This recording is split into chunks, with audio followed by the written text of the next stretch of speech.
Hello అండి, welcome back to our channel. ఈ రోజు అయితే కొబ్బరన్నం చేస్తున్నాను. దానికోసం అయితే ఒక కొబ్బరికాయలోంచి కొబ్బరి పాలు తీసుకున్నాను. తర్వాత ఆ పాలు పక్కన పెట్టేసి ఒక ప్యాన్లో కొంచెం నెయ్యి వేసుకోవాలి. నెయ్యితో చేస్తేనే ఈ రెసిపీ చాలా బాగుంటుంది.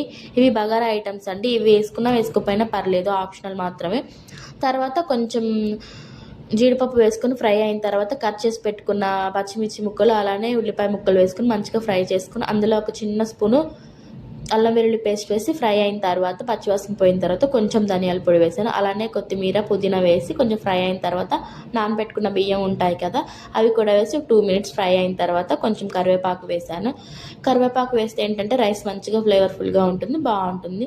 ఈ కప్పుతోనే రైస్ తీసుకున్నాను, అందుకే ఈ కప్పుతోనే నేను ఒక కప్పుకు 2 కప్పులు కొబ్బరి పాలు పోసి మంచిగా అది ఉడికిన తర్వాత పైన మనం ఉప్పు వేసుకోవాలి. ఉప్పు వేసుకొని మన టేస్ట్కి తగినట్టు ఉప్పు వేసుకొని ఒక 10 నిమిషాలు సిమ్లో పెడితే మంచిగా పొడి పొడిగా రెడీ అవుతుంది. చూసారు కదండి ఎంత బాగా